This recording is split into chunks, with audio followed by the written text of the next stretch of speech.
Hello and welcome back. If you're new to the channel, welcome.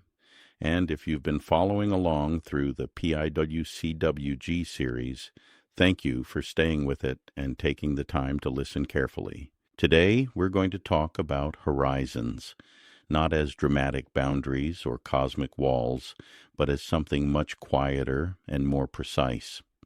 Horizons are limits on access, not limits on existence. And understanding that distinction changes how we think about information, memory, and loss in the universe. This episode is about what survives when something passes beyond a horizon, and how that survival shows up, even when direct access is gone. In everyday language, a horizon feels like an edge. Something goes past it, and it's gone.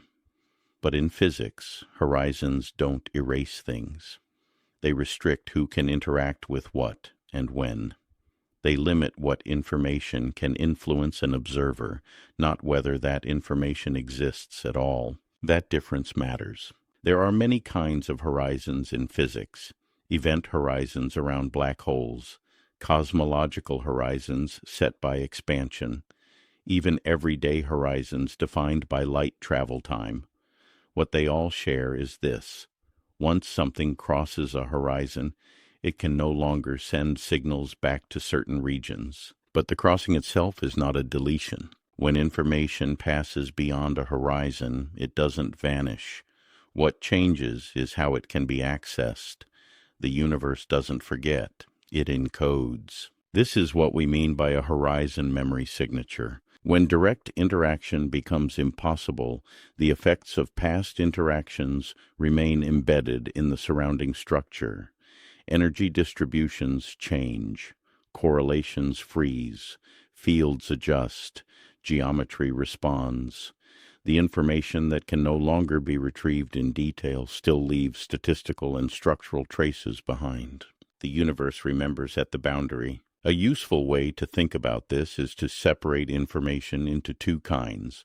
There is detailed, fine-grained information, exact configurations, precise microstates, and there is coarse-grained information, distributions, averages, constraints, and limits. Horizons hide the first kind, but they preserve the second. Once access is cut off, fine detail becomes unreachable, but the large-scale consequences of that detail do not disappear.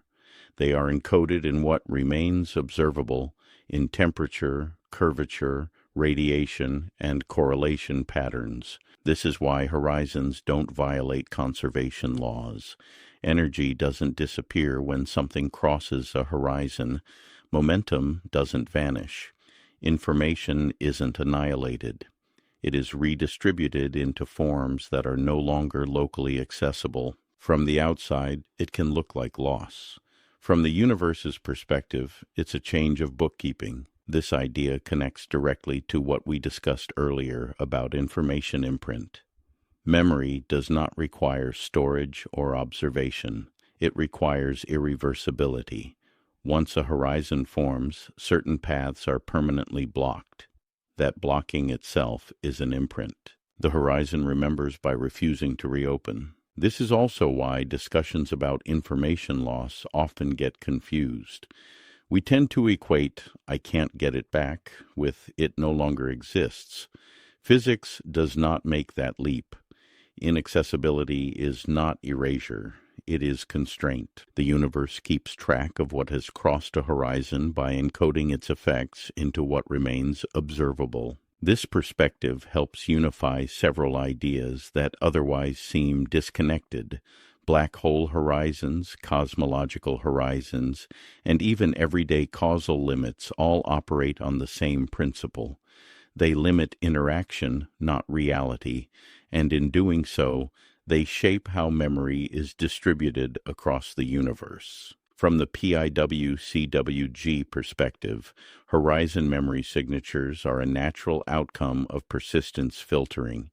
Information that cannot continue to interact locally is filtered into global constraints. Detail fades, but structure remains. This is why the universe can be consistent without being fully accessible. It doesn't need to keep everything available everywhere. It only needs to preserve the consequences of what has happened. And those consequences survive as signatures. This also reframes how we think about loss. When something crosses a horizon, it's not gone. It's just no longer part of the local conversation. The universe hasn't erased it. It has moved it into a different accounting category. Memory survives the boundary. Before I close, I want to thank you for taking the time to listen to this episode. Horizons are often talked about dramatically, but their real importance is quiet.